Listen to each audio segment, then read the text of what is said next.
नमस्कार, one India Hindi में आपका स्वागत है और मैं हूं आपके साथ विवेक। पेगासस प्रोजेक्ट मामला अब तूल पकड़ता जा रहा है।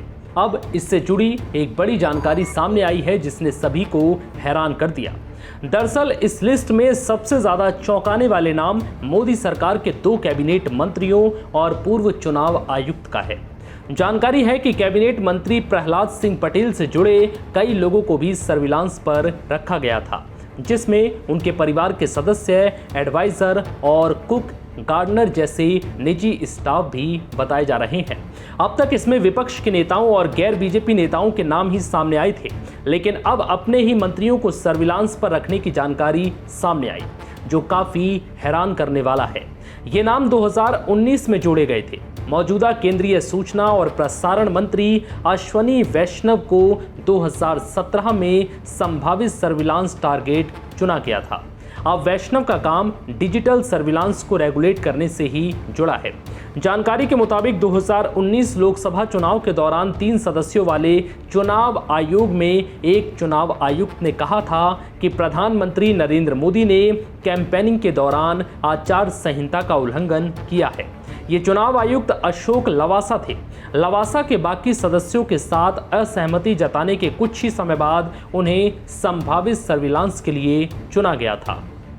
पेगासस प्रोजेक्ट के नए खुलासे में ये जानकारी सामने आई। हालांकि लवासा के फोन की फॉरेंसिक एनालिसिस नहीं हो पाई है, जिससे ये पुष्टि नहीं हो सकी कि उनका फोन असल में हैक हुआ था या नहीं। लवासा के अलावा democracy watch dog association for democratic reforms के को-फाउंडर जगदीप छोकर का नाम भी इस लिस्ट में जोड़ा गया था। बता दें कि पेगासस प्रोजेक्ट में अब तक कई बड़े नाम सामने आ चुके हैं। द गार्डियन की खबर के मुताबिक राहुल गांधी के 2 नंबरों को संभावित सर्विलांस के लिए चुना गया था। पेगासस जासूसी की टारगेट लिस्ट में राहुल गांधी के अलावा राजनीतिक रणनीतिकार प्रशांत किशोर, पश्चिम बंगाल की मुख्यमंत्री ममता बनर्जी के भतीजे अभिषेक बनर्जी, चुनाव आयुक्त के पूर्व अधिकारी अशोक लवासा और वायरोलॉजिस्ट गगनदीप कांग का नाम भी शामिल है। गार्डियन की खबर के मुताबिक 2019 के लोकसभा चुनाव से पहले और उसके कुछ महीनों बाद ही राहुल गांधी के 2 नंबर इस लिस्ट में डाले गए थे।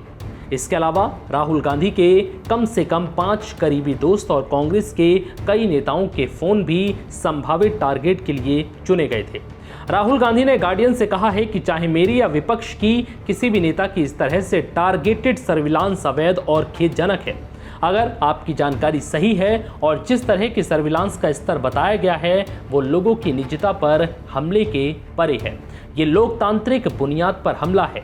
इसकी ठीक से जांच होनी चाहिए और जिम्मेदार लोगों की पहचान करके सजा दी जानी चाहिए। फिलहाल इस वीडियो में इतना ही। नमस्कार।